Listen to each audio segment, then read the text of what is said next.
Hola a todos, hoy hablaremos de metabolismo, sistema inmune, flexibilidad metabólica, impacto en el sistema inmune, herramientas para favorecer el correcto funcionamiento del sistema inmune y hablemos de ese sistema que tanto nos preocupa a las personas desde hace ya pues prácticamente 2 años vamos a hacer, ¿vale? Ese impacto que sufrimos todo el mundo con el confinamiento, con toda la pandemia que hemos vivido en los 2 últimos años y que parece que ha despertado muchísimo el interés alrededor de cómo mejorar la funcionalidad de nuestro sistema inmune. Y esto es algo que clarísimamente tanto yo como muchos otros médicos, nutricionistas y sanitarios estamos observando. En los últimos tiempos, en los últimos 2 años se han despertado o se han desarrollado muchísimo, se han agravado muchísimas patologías con componente inmune. El sistema inmunológico, tenéis que recordar que es el sistema fisiológico que reúne un conjunto de células y un conjunto de órganos que se encargan de defendernos de patógenos y agresiones externas.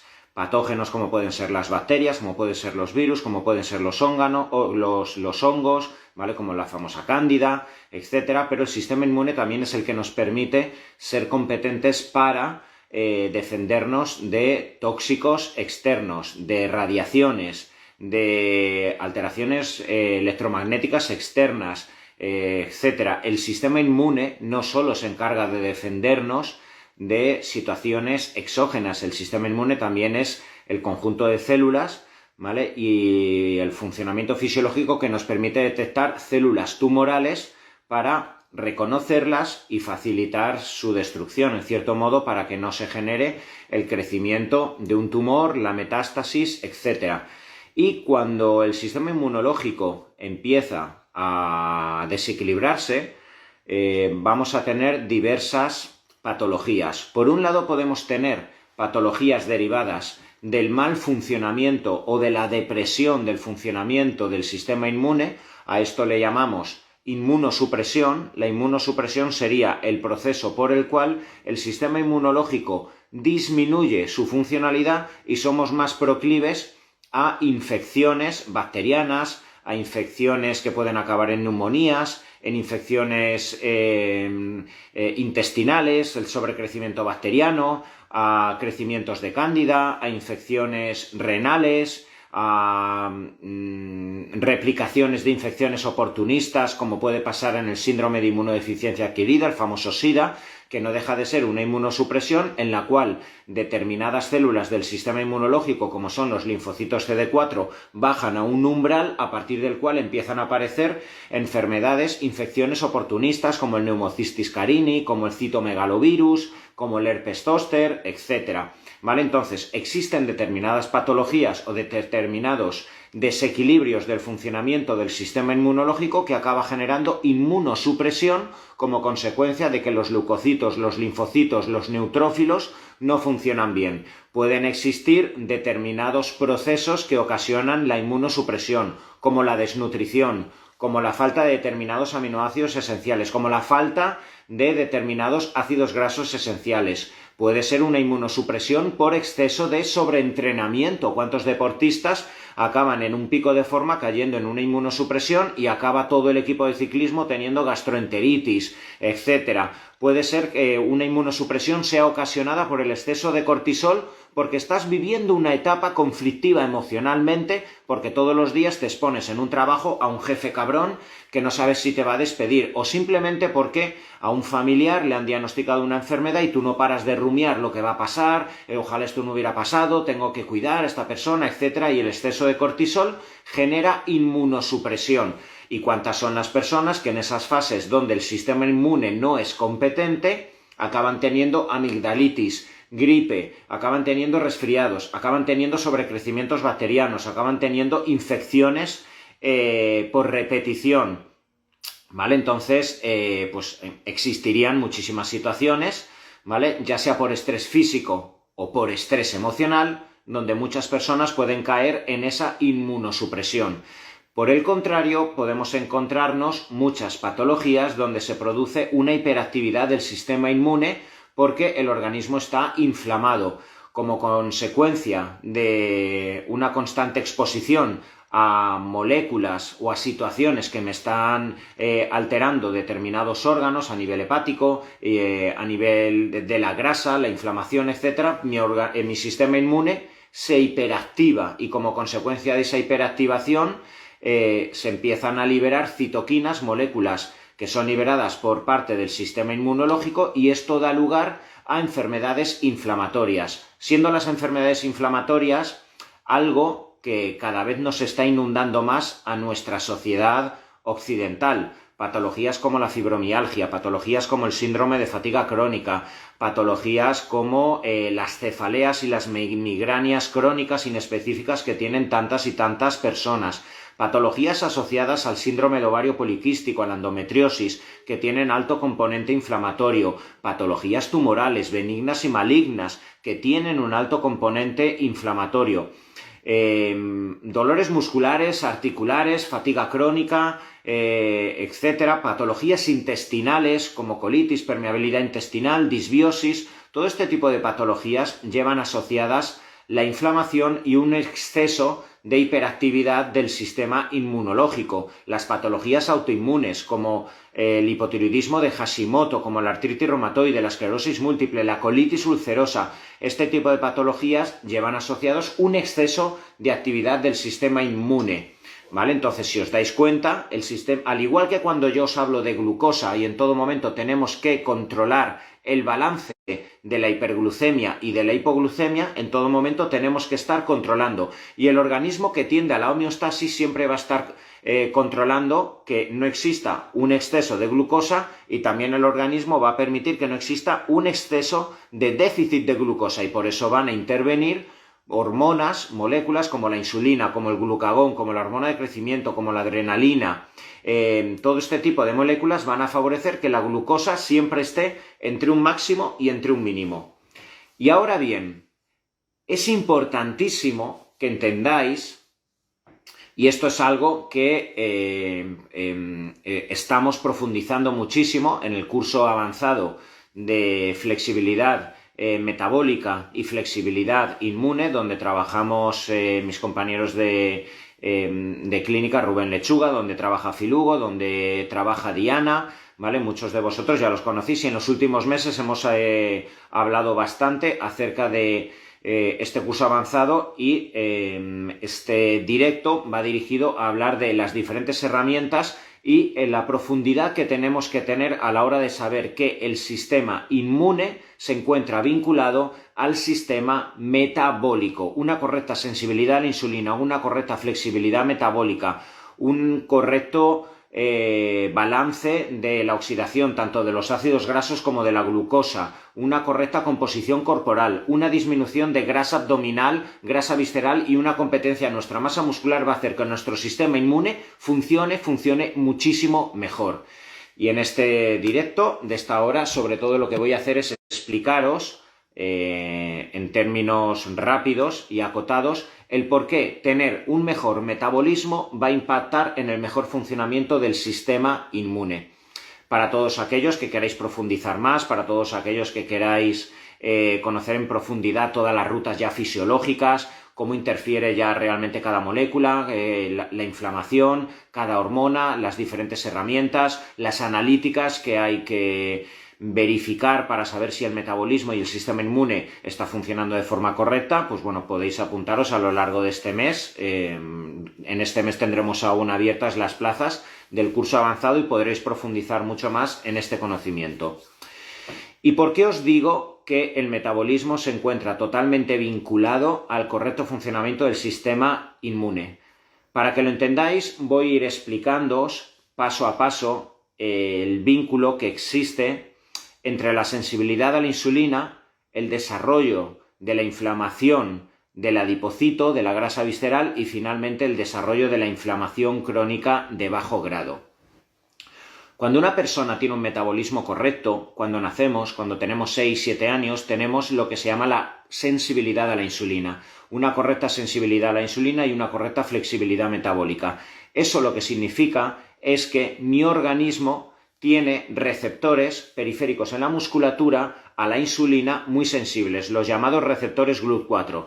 Y eso lo que nos determina es que cada vez que yo me expongo a comida, principalmente hidrato de carbono y proteína, mi páncreas con mínimas cantidades de insulina logra impactar en esos receptores a la insulina y favorecer la entrada de los nutrientes, disminuir la glucosa, y aunque yo con 6-7 años me hinche a refinados, harinas refinadas, a arroz blanco, normalmente como consecuencia de tener esa sensibilidad a la insulina, con poquita cantidad de insulina yo genero una normoglucemia, inmediatamente yo a la hora ya estoy en 90-95 de glucosa, aunque me haya hinchado a harinas refinadas. Esto es lo que le va a pasar a cualquier niño o a cualquier deportista con correcta sensibilidad a la insulina. ¿Qué ocurre? Por diversas circunstancias que pueden ocasionar resistencia a la insulina en una persona. Una resistencia a la insulina ocasionada como consecuencia de un abuso de harinas refinadas, un abuso de exceso de comidas, con sedentarismo, donde no he quemado esas calorías en los últimos años de mi vida, un exceso de hidratos de carbono de alta carga glucémica, arroz blanco, pasta blanca, pan blanca, vuelvo a repetir, sin quemarlo. ¿Por qué? Porque trabajo 10 horas sentado y luego ni me muevo y evidentemente todo ese conjunto de calorías y esa subida de glucosa no la quemo. ¿Qué ocurre como consecuencia del sedentarismo, de la pérdida de masa muscular con el paso del tiempo? ¿Qué ocurre por el abuso de determinados fármacos que pueden generar resistencia a la insulina, como los corticoides, ¿vale? La quimioterapia, por desgracia, que puede tomar alguna persona que esté con cáncer? ¿Qué ocurre con personas que rompen los biorritmos, que tienen exceso de estrés, que tienen exceso de liberación de cortisol porque tienen muchos conflictos emocionales y no lo saben balancear? Todo esto va a generar alteración en la funcionalidad y la sensibilidad de los receptores periféricos a la insulina. Y si estos receptores periféricos a la insulina empiezan a funcionar mal, lo que va a ocurrir es que ahora yo, cada vez que tenga una hiperglucemia, cada vez que yo tome esa harina refinada, ese arroz blanco, y se me genere una elevación de glucosa, ahora el páncreas ya no va a liberar poca cantidad de insulina, 4 o 5 unidades, ahora va a tener que liberar muchísima cantidad de insulina para intentar normalizar la glucosa. ¿Y ahora qué va a ocurrir? Vamos a caer en una hiperinsulinemia, que es a lo que conduce la resistencia a la insulina. Y si tenemos una hiperinsulinemia, ¿qué va a ocurrir? Que va a llegar un momento donde, como el receptor periférico a la insulina está cerrado, no está funcionando bien, mi páncreas tiene que liberar mucha insulina y esa insulina va a transportar el exceso de glucosa cada vez que yo tome, ahora ya incluso pequeñas cantidades de hidrato de carbono, al adipocito. Porque ¿cuántas veces os repito y sabéis que el organismo tiende a la homeostasis? Lo último que quiere el organismo es que la glucosa se quede excesivamente elevada en sangre. Entonces, si el organismo tiende a la homeostasis y hará lo que tenga que hacer para que la glucosa vaya a la normalidad, cuando ahora tú tomes un hidrato de carbono que te genere una elevación de glucosa a 180, 190, ahora la insulina transportará el exceso de glucosa al adipocito, a la célula grasa. Y la célula grasa no es solo una célula que se encarga de acumular triglicéridos, que se hipertrofia, que hace que acumules grasa abdominal, que hace que tu estética se pierda, que hace que los pantalones ya no te sientan bien. El adipocito es una célula endocrina. Eso quiere decir que se encuentra vinculada al sistema hormonal, y cuando existe una resistencia a la insulina y la célula grasa se encuentra totalmente inundada de la exposición de la insulina, se inflama. La célula grasa se inflama y esto genera la llamada lipoinflamación. Lipo significa grasa y la inflamación que se genera en este adipocito da lugar al término llamado lipoinflamación, que es la inflamación de esa grasa visceral asociada a la resistencia a la insulina y al síndrome metabólico. Y cuando esta célula adiposa se empieza a inflamar, vuelvo a repetir, no simplemente caemos en una acumulación cada vez mayor de grasa abdominal, esa grasa tan fea que hace que no te quede tan bien el bañador como el año anterior. Esta grasa visceral, este adipocito, empieza a generar desequilibrios en el sistema inmunológico, principalmente actuando sobre el macrófago. El macrófago es una célula del sistema inmune que, cuando en este contexto de lipoinflamación empieza a tener determinada exposición a moléculas que son liberadas por parte del adipocito, este macrófago se empieza también a modular en cuanto a su funcionalidad y el sistema inmune empieza a inundar nuestro torrente sanguíneo y todo nuestro organismo literalmente de determinadas citoquinas. moléculas liberadas por parte del sistema inmunológico cuando existe un contexto de lipoinflamación y que cuando se va alargando el tiempo empieza a generar ese término que muchos de vosotros habréis escuchado que se llama inflamación crónica de bajo grado. La inflamación crónica de bajo grado sería el proceso por el cual en nuestro organismo existe una elevación de esas citoquinas, de esas moléculas liberadas por parte de nuestro organismo, moléculas como la interleuquina 1, moléculas como la interleuquina 6, el factor de necrosis tumoral alfa, el interferón, la proteína C reactiva, moléculas que van a generar que mi organismo se encuentre inundado de esas moléculas y que yo tienda a una inflamación sistémica en todo mi organismo, que me empiece a hinchar, que me toquen y me duele la musculatura, que yo me mueva por la mañana simplemente lavándome los pies y es que se me hinche el tendón, se me congestiona y hasta tenga que dejar el cepillo de dientes tal y como le ocurre a una persona con fibromialgia, con fatiga crónica. La inflamación crónica de bajo grado va a hacer que literalmente todos los sistemas fisiológicos, como consecuencia de la alta exposición a esas moléculas, a esas interleuquinas, todos esos sistemas fisiológicos se encuentran inflamados. De ahí que una persona con la inflamación crónica de bajo grado pueda tener fácilmente desequilibrios en el territorio intestinal, pueda tener inflamación de las capas íntimas arteriales y se genere problemas cardiovasculares derivados de esa inflamación. Por eso pueden existir personas que a pesar de relativamente comer bien, si tú no tienes tu composición corporal asegurada, no la tienes correcta, tienes grasa abdominal y tienes inflamada esa grasa, tus arterias van a encontrarse inflamadas en las capas íntimas, las capas más expuestas a la sangre, en las arterias, y esa inflamación es la que va a generar la predisposición a la arteriosclerosis, a que el colesterol se acumule, se genere una inflamación en esas capas íntimas, la formación de las llamadas células espumosas, la acumulación de calcio y la formación de aterosclerosis. Es por ello que no podemos ser tan sesgados como reducir la formación de placa aterosclerótica y la evolución de las enfermedades cardiovasculares a la molécula del colesterol. El colesterol es una condición sine qua non que tiene que estar formando la placa de aterosclerosis, pero tiene que existir un contexto inflamatorio para que se forme la placa de aterosclerosis y que finalmente se genere el evento cardiovascular o neurovascular asociado, vuelvo a repetir, a esa inflamación sistémica que suele ocurrir en todo paciente cardiovascular. Y vuelvo a incidir, normalmente asociado a un contexto metabólico alrededor de la resistencia a la insulina. Si os dais cuenta, es crucial entender todo esto. ¿Por qué? Porque la inflamación crónica de bajo grado está generando muchísimas patologías que por desgracia solo son abordadas en muchas ocasiones con antiinflamatorios, que por desgracia solo son abordados en muchas ocasiones con antidepresivos, con ansiolíticos, con benzodiazepinas para bajar el umbral de dolor que está sintiendo la persona, porque en muchas de estas patologías que acaban luego dando como consecuencia de la hiperactividad del sistema inmunológico muchos anticuerpos y enfermedades autoinmunes, pues solo son abordados en muchas ocasiones con fármacos biológicos, con metotrexate, con corticoides, que evidentemente en determinadas épocas o momentos donde el brote agudo de artritis reumatoide hace que no puedas dormir del dolor, deben ser abordados con antiinflamatorios y corticoides, pero a medio o largo plazo debemos intentar impactar en las bases reales que han generado esa hiperactividad del sistema inmune y la formación de citoquinas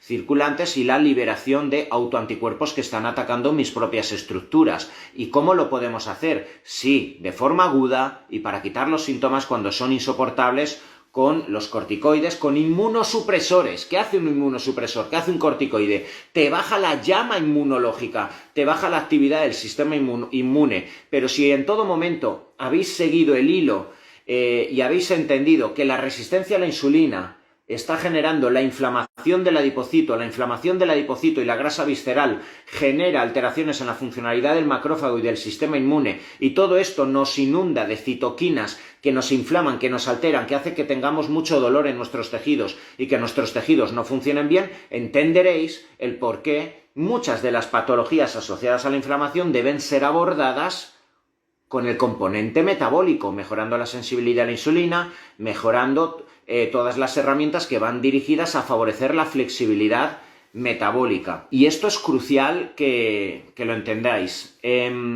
A ver, me gustaría, porque he hecho toda la explicación y todo el hilo, pero igual alguno de vosotros no lo habéis pillado, necesitáis que os dé alguna aclaración. Entonces, antes de que vaya a entrar directamente en las herramientas que para mí son vitales o que intento aplicar, al menos para muchos de mis pacientes que vienen con patologías autoinmunes, inflamatorias, etcétera, pues me gustaría que, a ver si tenéis alguna duda. Dudas sobre todo de la explicación acerca del vínculo que existe entre la resistencia a la insulina y la inflamación, la lipoinflamación y posteriormente la metainflamación.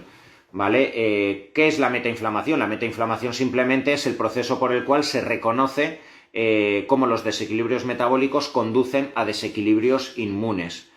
¿Cómo eliminamos esa grasa visceral? Ahora os explicaré. ¿Todo se puede solucionar con la alimentación? Ojalá, no es tan sencillo. Vale, quiero que entendáis lo que significa la metainflamación. La metainflamación es el proceso por el cual desequilibrios metabólicos asociados a la resistencia a la insulina, desequilibrios asociados al síndrome metabólico.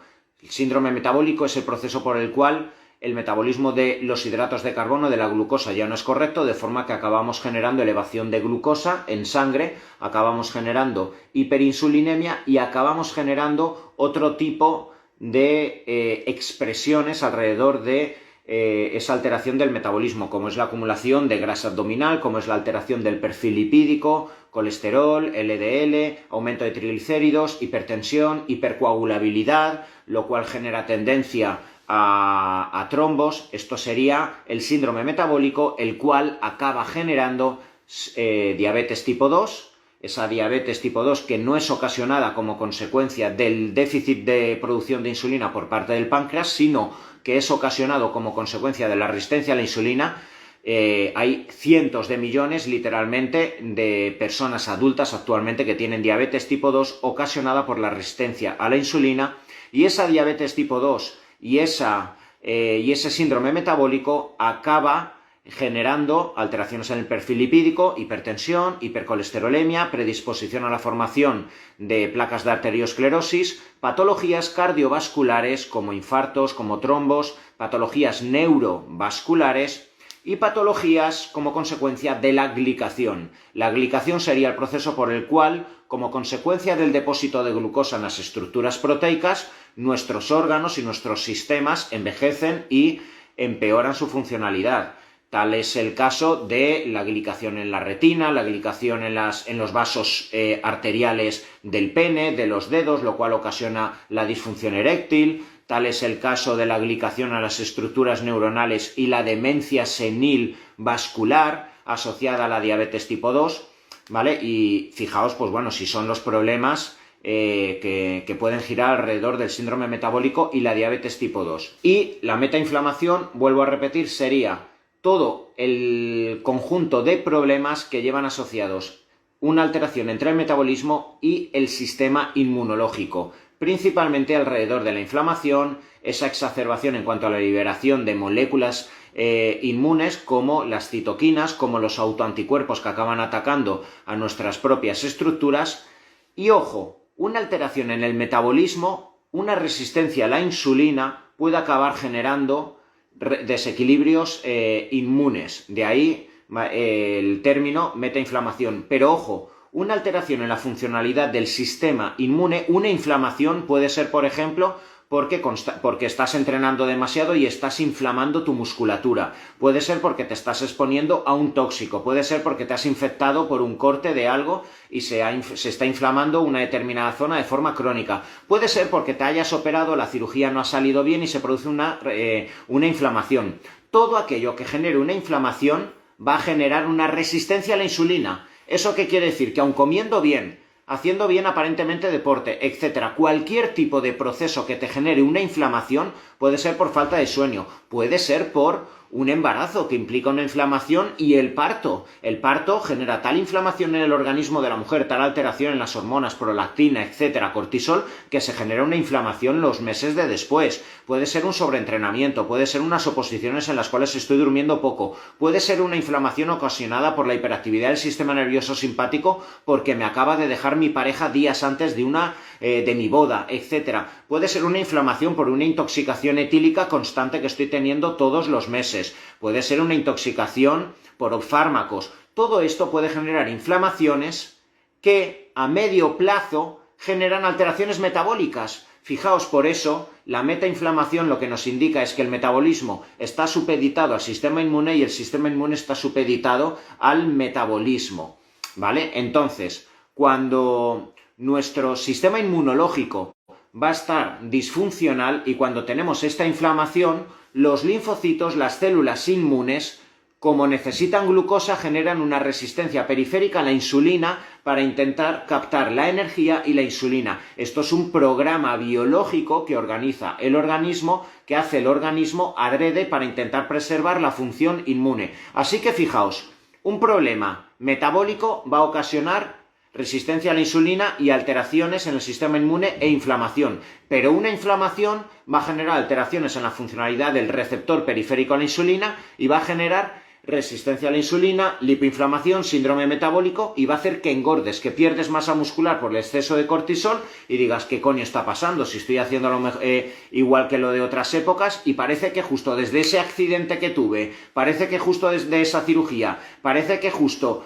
cuando me despidieron del trabajo, desde ahí empecé a estar algo más gordo, a perder masa muscular, etc. Claro, te inflamaste y esto ha ocasionado alteraciones en la funcionalidad de tu sistema metabólico.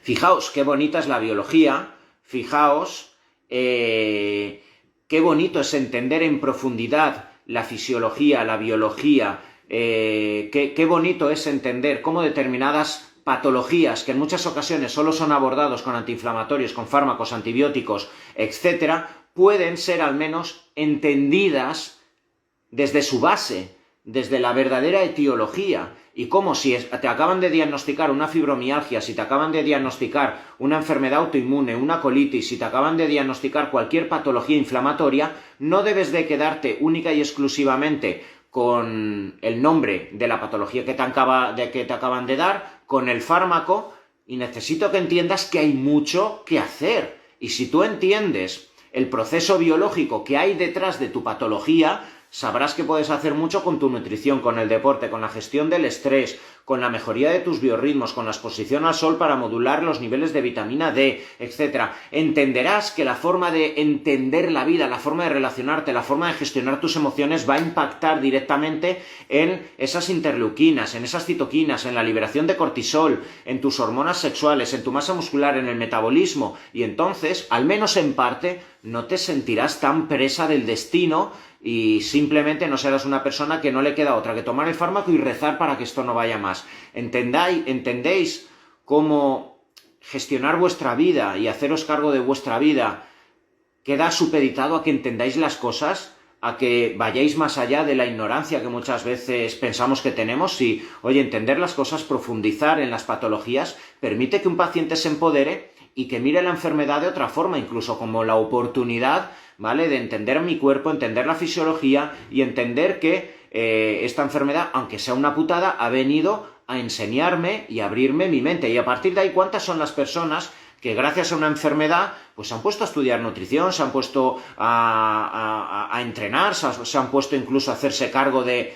la salud de sus familiares, de amigos, etcétera, porque han entendido qué hay detrás? Y al final, pues bueno, cuando miras hacia detrás y haces un acto de introspección, ¿vale?, pues te das cuenta, fue una putada lo que me pasó, pero gracias a esto he aprendido a comer, he aprendido a saber disfrutar del día a día, he aprendido a saber cómo mejorar mis hormonas, etcétera. Así que hasta aquí sería esta explicación de las rutas fisiológicas, moleculares, hormonales, etcétera, que se encuentran detrás de muchos de los procesos metabólicos e inflamatorios. Vuelvo a repetiros que cualquiera de vosotros que queráis profundizar mucho más en estas rutas fisiológicas podéis apuntaros al curso avanzado, donde en 240 lecciones profundizamos y profundizamos y profundizamos hasta que se os ponen los cascos así de interleuquinas y de herramientas.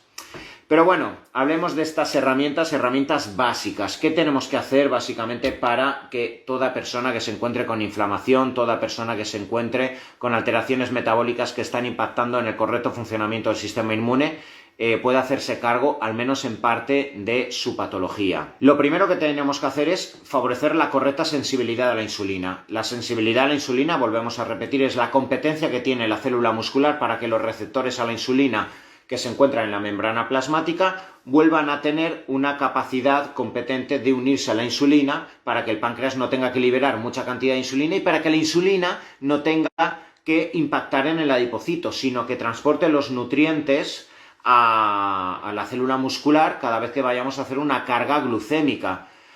Fijaos que cuántas son las personas que cuando tienen poca masa muscular, etcétera, a lo mejor intentan hacer una cetosis, esto lo he visto yo muchas veces en pacientes, hacen una cetosis, disminuyen peso, eliminan líquido, se encuentran bien cuando están haciendo la cetosis y han leído también o han visto en vídeos míos, en tertulias de otros profesionales, hablando de la importancia de saber utilizar las cargas de hidrato de carbono. Pero ¿qué ocurre si tú aún no eres lo suficientemente sensible a la insulina, haces tu cetosis de 7, 10, 14 días, te encuentras de maravilla, etcétera, y te pegas 2 días a la semana ahora tus cargas de hidrato de carbono porque has leído que son buenas? Pues que si tú aún no eres sensible a la insulina, aún no has generado adaptaciones en los receptores periféricos a la insulina, lo que va a ocurrir es que aún la liberación de insulina cada vez que te expongas a cargas glucémicas va a impactar en el adipocito y eso va a hacer que al día siguiente te inflames, te duele la cabeza, estés fatal, estés con extrasístoles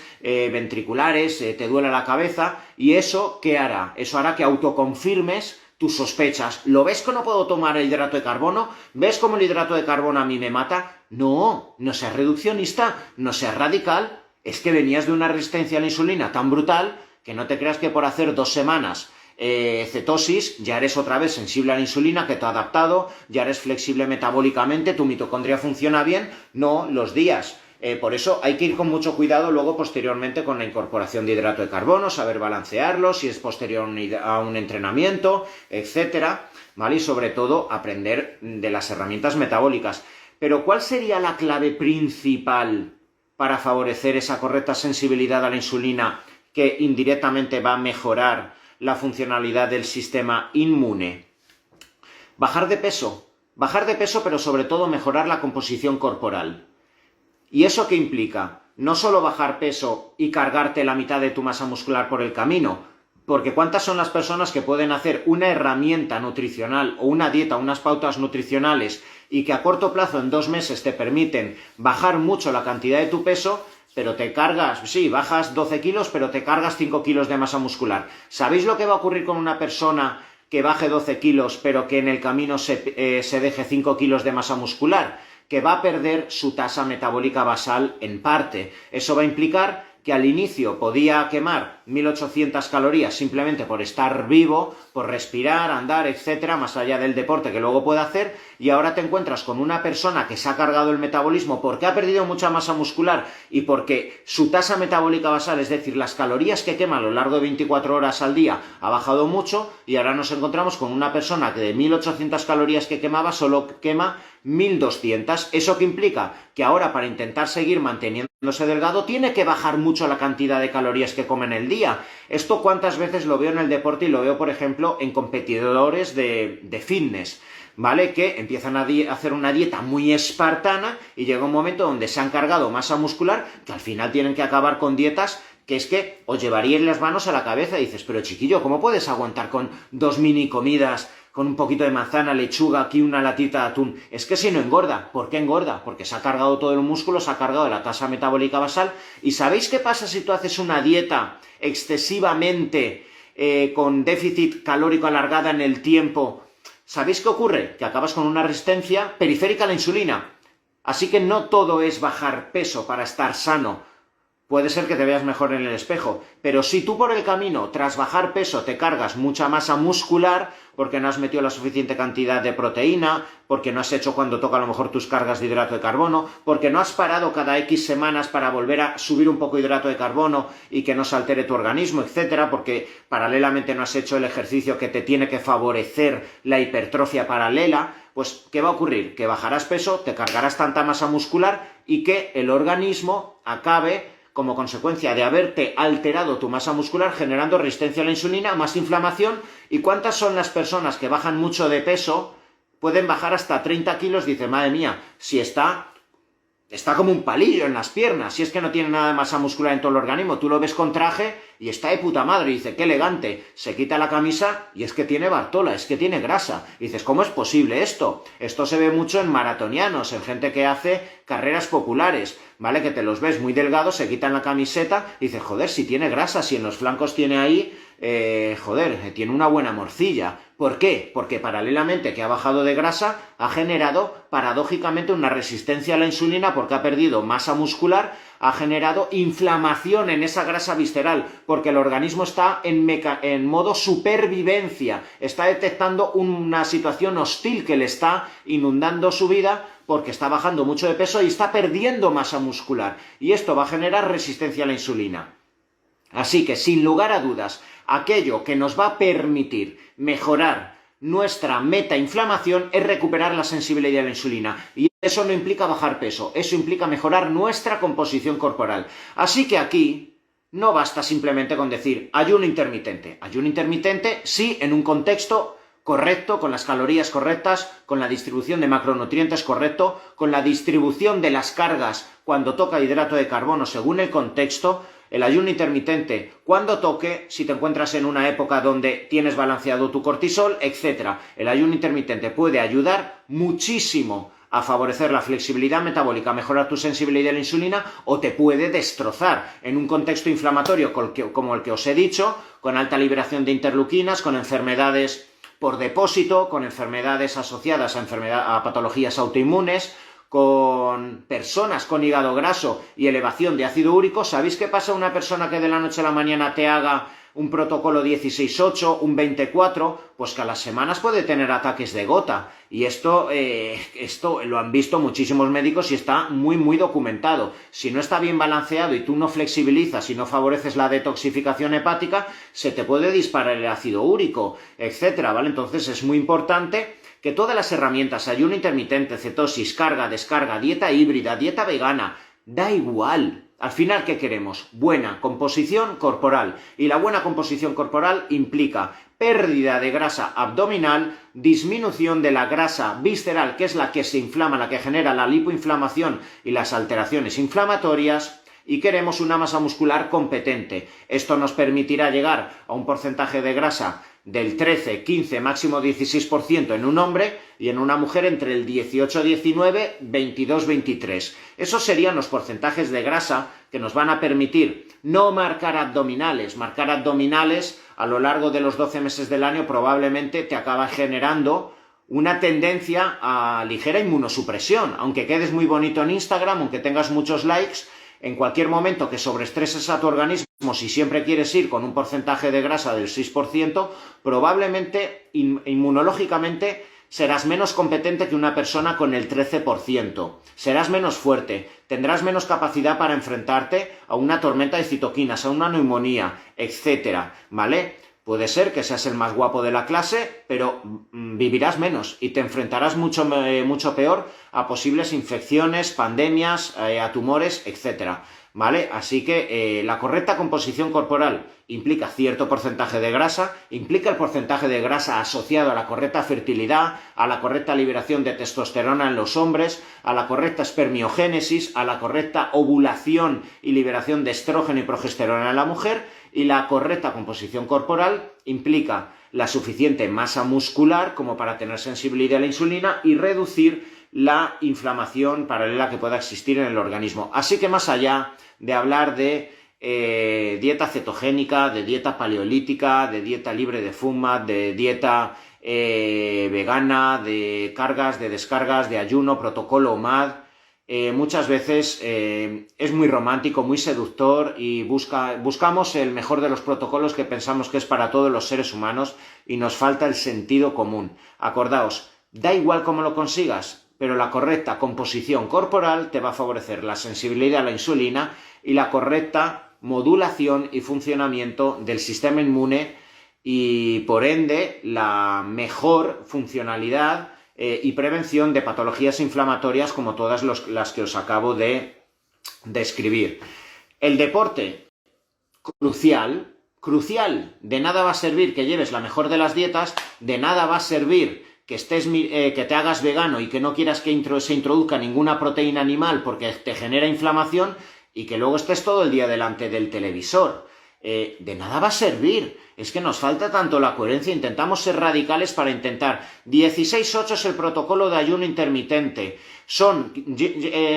Llevo 15 horas y 58 minutos. Mi madre me ha dicho que me ponga ya a comer. No, madre, espere. Quedan 2 minutos para romper el ayuno intermitente, para favorecer todas las herramientas que giran alrededor de la autofagia, y dentro de 2 minutos ya romperé el ayuno intermitente. Y a los 2 minutos ves que tu madre te ha puesto un trocito de pan acompañando a la carne y las grasas que tú le has dicho que tiene que poner tu pobre madre con toda la ilusión del mundo, y le montas el San Quintín diciendo: me vas a elevar la insulina, por tu culpa me voy a inflamar y voy a caer en una tormenta de citoquinas y seguro que me has roto la autofagia. Pero es que estas cosas pasan por la cabeza. ¿Qué pensáis, que no? No paro de recibir mensajes de ¿con qué rompo? Esto rompe el ayuno, esto rompe la autofagia. ¿Y sabéis qué es lo que más favorece la autofagia, la detoxificación y la correcta funcionalidad del sistema inmune? El deporte de alta intensidad. Y dentro del deporte de alta intensidad y dentro de todas las herramientas que giran alrededor del deporte, tendremos el ejercicio aeróbico cuando toca, el elevar nuestras pulsaciones, el favorecer que nuestras mitocondrias sepan usar la grasa, ¿vale? Favorecer que nuestras células multipliquen y mejoren la funcionalidad de nuestras mitocondrias, ¿vale? Y esto lo vamos a hacer con ejercicio de alta intensidad, aeróbico, HIITs, tabatas, ¿vale? Que nos funcionan muy bien para favorecer la funcionalidad de nuestras mitocondrias, y si nuestras mitocondrias funcionan bien, vamos a oxidar con más eficiencia, pero necesitamos, sobre todo, con el paso del tiempo y para favorecer la correcta sensibilidad a la insulina, el ejercicio anaeróbico, el ejercicio hipertrófico, el ejercicio que me permita fabricar masa muscular y tener fuerza. Si yo tengo más masa muscular, yo voy a generar más receptores GLUT4 a la insulina, voy a ser más sensible, y como consecuencia muchas de las patologías inflamatorias, muchas de las patologías asociadas a la inflamación crónica de bajo grado, etcétera, van a evolucionar mejor. ¿Y cuántos son los médicos y cuántos son los reportes ya en la literatura médica que empiezan a informar cómo patologías autoinmunes, como la fibromialgia, como patologías tumorales con alto componente inflamatorio empiezan a mejorar como consecuencia de que el ejercicio hipertrófico destinado a la fabricación de masa muscular me va a permitir paralelamente un mejor funcionamiento del sistema inmune? Esto es crucial que lo entendáis. ¿Por qué? Porque en muchas ocasiones se dice: no, tengo que hacer deporte porque esto me va a venir muy bien, es que tengo una enfermedad inflamatoria, es que me han dicho que el deporte me va muy bien. Depende. Si sobreentrenas, te cargas la testosterona, tienes más cortisol, pierdes masa muscular, y lo que os he dicho antes de cuando alguien baja mucho peso, igual es peor el remedio que la enfermedad, igual esta herramienta tan mágica, igual este fármaco gratuito que es el deporte, te mata porque acabas en sarcopenia, acabas con una neutropenia, acabas siendo muy proclive a infecciones como le pasa a muchos deportistas ultrarunners y que hacen endurance y acaban teniendo sarcopenia, y es que luego tienen determinadas fases, determinadas temporadas que tienen sobreinfecciones constantemente, herpes, tienen replicaciones de nuevo del Epstein-Barr, síndrome de Lyme ocasionado por la borrelia, y esto es como consecuencia de la pérdida de masa muscular y de sarcopenia, ¿vale? La sarcopenia es el proceso por el cual se ocasiona pérdida de masa muscular asociado a procesos inflamatorios o al envejecimiento. Fijaos que hasta el 22% en los últimos reportes de las personas con cáncer, 22% mueren por sarcopenia. ¿Eso qué quiere decir? Por pérdida de masa muscular. El cáncer es una patología que genera resistencia a la insulina porque el tumor es muy listo y quiere captar toda la insulina y toda la glucosa y todos los nutrientes, pero te genera una resistencia periférica a la insulina, ¿vale? Y esto genera un caldo de cultivo, un contexto en el cual el organismo rompe tu masa muscular, genera catabolismo para dar lugar a neoglucogénesis y seguir alimentando al tumor. Por eso es tan importante evitar la sarcopenia y favorecer el ejercicio de hipertrofia en la persona con cáncer para intentar luchar contra la sarcopenia, la pérdida de masa muscular que ya ocasiona, por un lado, el propio proceso tumoral y, por otro lado, la quimioterapia. La quimioterapia afecta mucho a la funcionalidad muscular, a la mitocondria muscular. ¿Y cuántas son las personas que como consecuencia de la pérdida de masa muscular sufren una disminución en la funcionalidad de los neutrófilos? Sufren una pérdida de la llamada quimiotaxis de los neutrófilos, que es la capacidad que tienen los neutrófilos para acudir allí donde hay una infección. ¿Y cuántos son los pacientes que con el día de la quimioterapia se tienen que hacer un análisis para ver cómo están los neutrófilos? Porque si hay neutropenia, hay mucho riesgo de neumonía. Y hay muchos pacientes con cáncer que no mueren de cáncer, mueren por la neutropenia.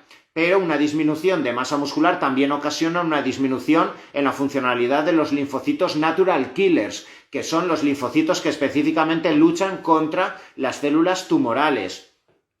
En definitiva, ganar masa muscular, mantenerla, sostenerla en múltiples procesos inflamatorios como el cáncer, enfermedades autoinmunes, fibromialgia, inflamación crónica de bajo grado, cefalea, síndrome de ovario poliquístico, va a ser vital para que el sistema inmune esté más relajado, para que no haya tanta carga de citoquinas, ¿vale? Y para que la evolución de la enfermedad sea mejor y que incluso podamos usar menos cargas de corticoides, de antiinflamatorios y de fármacos que luego tienen sus efectos secundarios, ¿vale? Fijaos que hace poco leí un estudio en una población bastante potente de cáncer de pulmón, donde se observaba que la mortalidad de pacientes con cáncer de pulmón era 4 veces mayor en aquellos que tenían un rango profundo de sarcopenia en relación a aquellos pacientes con cáncer que sostenían relativamente su masa muscular. 4 veces más de mortalidad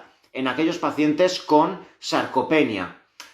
Evidentemente, si tu sistema inmune funciona mucho mejor, tienes mejor los neutrófilos, etc., es que la mortalidad va a ser menor, tanto por el cáncer como por las patologías que existen paralelas en el cáncer, como las neumonías, ¿vale? Como infecciones respiratorias, renales, etc., ¿vale? Que acaban conduciendo, por desgracia, en muchas ocasiones al deceso en muchos de estos pacientes. Así que todas las herramientas que vayan dirigidas a favorecer el crecimiento de masa muscular, ya sea por la nutrición equilibrada, la incorporación adecuada de proteína, de calorías, de hidrato de carbono, las cargas, pero el ejercicio anaeróbico, el ejercicio de hipertrofia va a ser vital. Y por otro lado, ¿qué nos va a favorecer la correcta funcionalidad de nuestro metabolismo y como consecuencia de nuestro sistema inmune? La gestión del estrés. La gestión del estrés, ¿vale? Si en todo momento os estoy hablando de que necesitamos tener una correcta funcionalidad de nuestra musculatura, de los receptores periféricos a la insulina, y sabemos que el cortisol genera pérdida de masa muscular, genera catabolismo, genera neoglucogénesis desde el músculo como consecuencia del uso de los aminoácidos para la formación de glucosa, todo aquello que me genere estrés físico o emocional me va a generar resistencia a la insulina y esto me puede generar alteraciones inmunes. Y esto seguro que lo habéis vivido en vuestras carnes en muchas ocasiones. ¿Cuántos de vosotros habréis vivido situaciones en las cuales, porque te ha dejado tu pareja, porque estás con rollos mentales, tienes unas oposiciones, estás acojonado porque no sabes si te van a despedir, por cualquier circunstancia, o en la pandemia, viviste con ansiedad, metido en una casa de 40 metros con tu mujer y tus niños y te volvías loco? Pues pueden haber miles de circunstancias que hacen que tengas constantemente una rumiación emocional, que estés rayado, que te vuelvas loco, que estés con adrenalina, que no desconectes, que no duermas bien, que tengas el cortisol por las nubes por la noche, que entres en lo que se llama simpaticotonía, que es un estado en el cual el sistema nervioso se encuentra constantemente activado a nivel del simpático, con lo que estás inundado de adrenalina y noradrenalina y vas todo el día con los ojos así, ¿vale? Porque vas por la vida atacado. Todo esto genera mucho cortisol y todo esto genera pérdida de masa muscular, resistencia periférica a la insulina y vaya qué casualidad, este año has hecho lo de todos los años, la misma dieta para verano, el mismo deporte, las mismas estrategias, pero este año llegas un poco con menos masa muscular, más fino y con algo más de grasa, con más retención de líquido y no sé qué pasa en los últimos meses que estás pillando todos los catarros del mundo, que estás constantemente resfriado, que te duele la cabeza, que te levantas por la mañana, estás agotado, te cuesta un montón entrenar, antes ibas y estabas enfocado, y es que ahora vas porque tienes que cumplir los 45 minutos, pero estás mirando a ver si haces los 45 minutos y te piras a casa a dormir, porque estás reventado.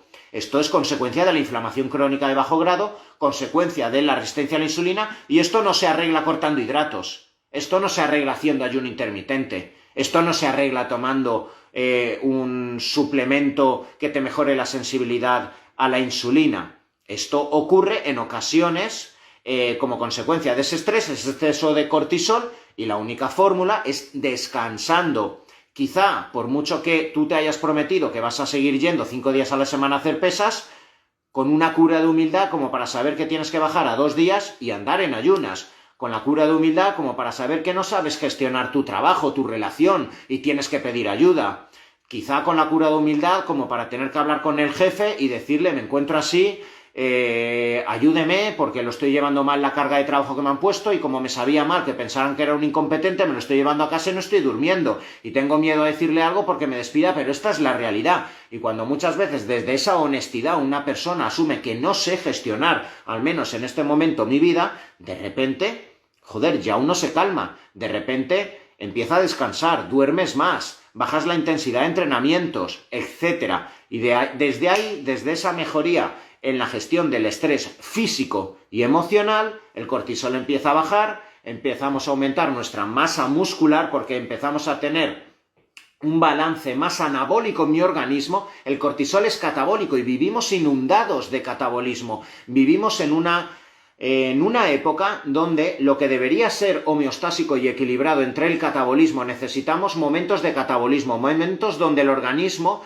necesita romper estructuras para obtener energía, romper el glucógeno, romper la grasa, incluso en determinados momentos generar una autofagia por falta de nutrientes y hasta romper un poco de masa muscular y reclutar células satélite para luego posteriormente cuando comamos volver a generar hipertrofia. Necesitamos la autofagia, el catabolismo en determinados momentos, pero necesitamos el anabolismo y necesitamos que el anabolismo compense al catabolismo para que exista una coherencia, un equilibrio entre las dos rutas metabólicas que definen el metabolismo y el sistema inmune, que son la ruta mTOR, la ruta que define enzimáticamente y biológicamente al anabolismo, a la fabricación y la expresión de proteínas, y la ruta AMPK, que es la que define la sensibilidad a la insulina y la autofagia. Cuando empezamos a perder mucha masa muscular, ¿vale?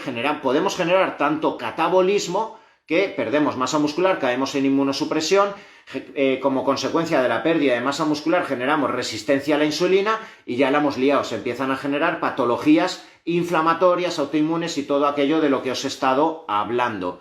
Así que es importante que en esta vorágine de estrés físico-emocional en la que nos encontramos absolutamente todas las personas que vivimos en nuestra sociedad avanzada, cargas profesionales, cargas sociales, cargas emocionales, cargas estéticas, todos queremos que nuestro personaje, esta careta que tenemos todos los seres humanos, sea la mejor carta de presentación, ¿vale? Que nos permita satisfacer nuestras necesidades económicas, profesionales, sociales, familiares, sexuales, absolutamente todas. Entonces, evidentemente, aunque no queramos, vivimos con altísima carga de adrenalina porque estamos muy pendientes de nosotros mismos, muy pendientes de no cagarla. Como vivimos muy pendientes de no cagarla, estoy pendiente de cuándo romper el ayuno intermitente, cuándo meter el agua, cuándo meter el agua de mar, cuándo meter el magnesio, cuándo meter mi entrenamiento de aeróbico en ayunas, cuándo ponerme camiseta corta para que me dé el sol y se me eleve la vitamina D, cuándo hacer mindfulness, cuándo hacer mis repeticiones positivas de pensamientos para conseguir el autoestima que tengo que tener,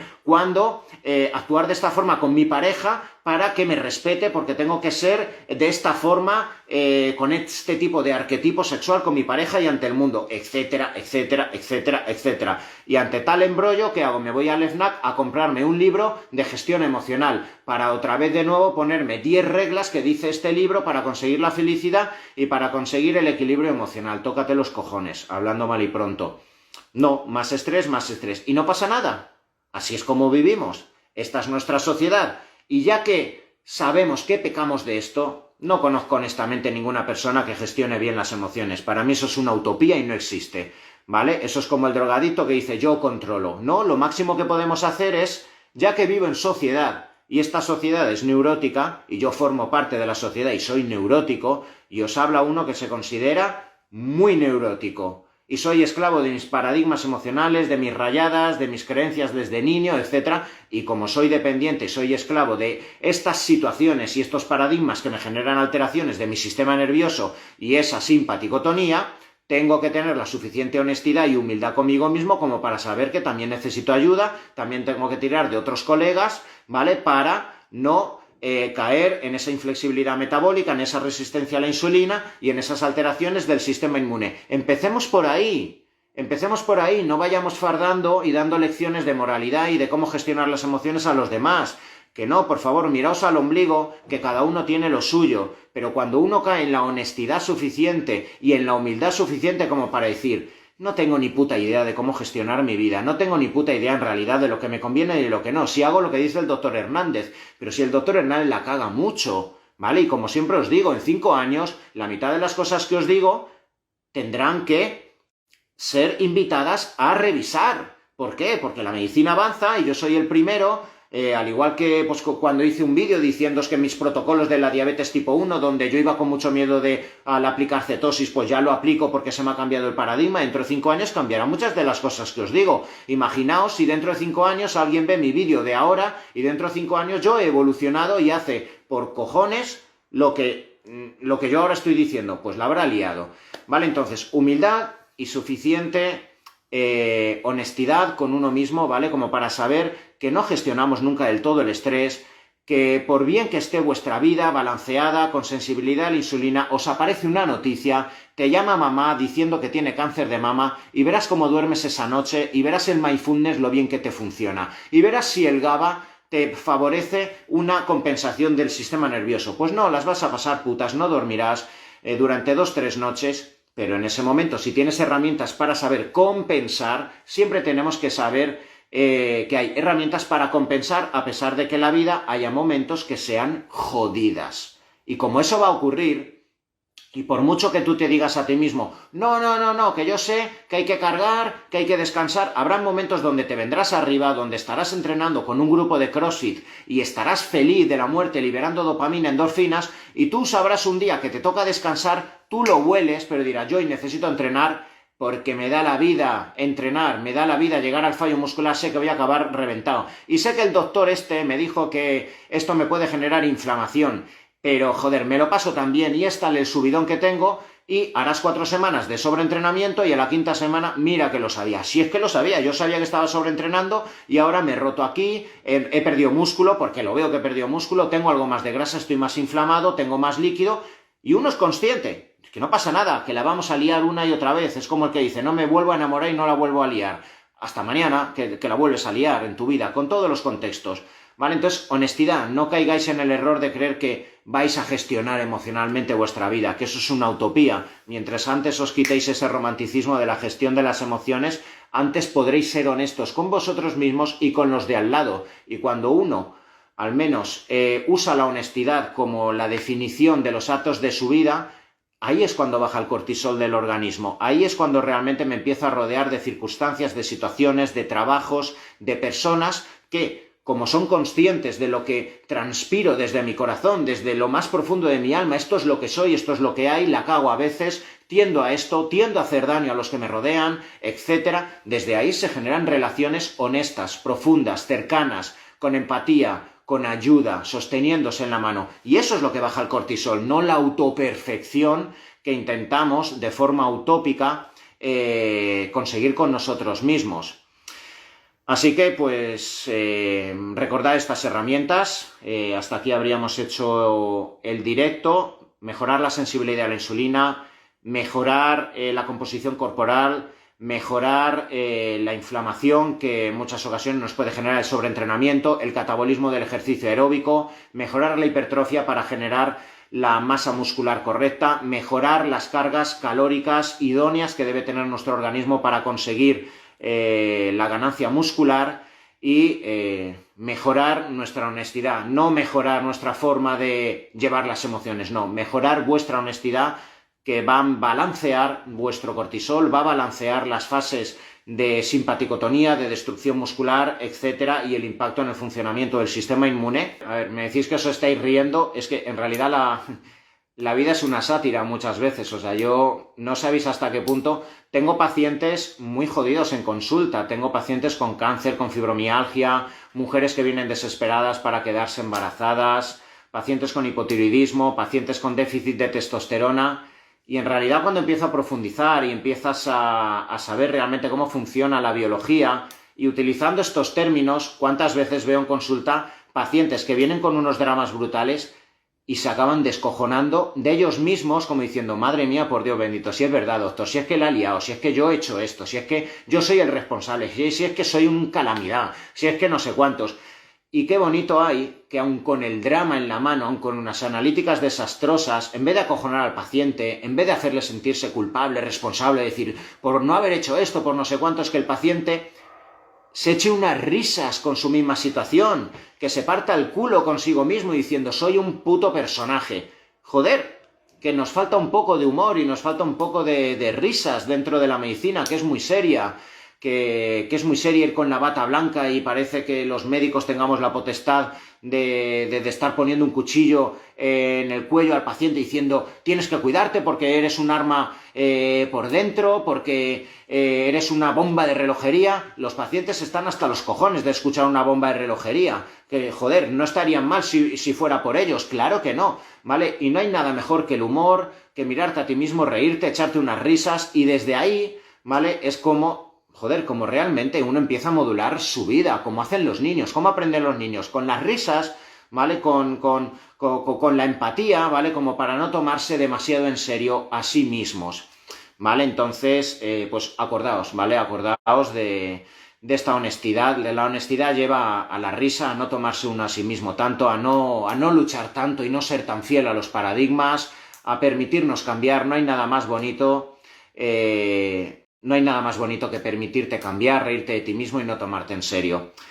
Nada, para todos aquellos de vosotros que queráis profundizar muchísimo más en todo esto, acordad que esto es solo una introducción muy breve de todo lo que podéis descubrir en el curso avanzado de flexibilidad inmunometabólica, ¿vale? Que impartimos mis compañeros Rubén Lechuga, Filugo, Diana y yo, ¿vale? Hasta 240 lecciones donde profundizamos muchísimo en el funcionamiento del metabolismo, la sensibilidad a la insulina, las alteraciones del sistema inmune, patologías autoinmunes, cáncer, Hashimoto y todas las herramientas evidentemente que nos van a favorecer el correcto funcionamiento y la sostenibilidad del metabolismo y del sistema inmune. Bueno, hasta aquí habríamos llegado. Muchísimas gracias por aguantar estas chapas. A veces me parecen interminables y me parece mentira que aguantéis tantos y que conforme va pasando la hora, que empecemos en 50 y acabemos en 130, 140.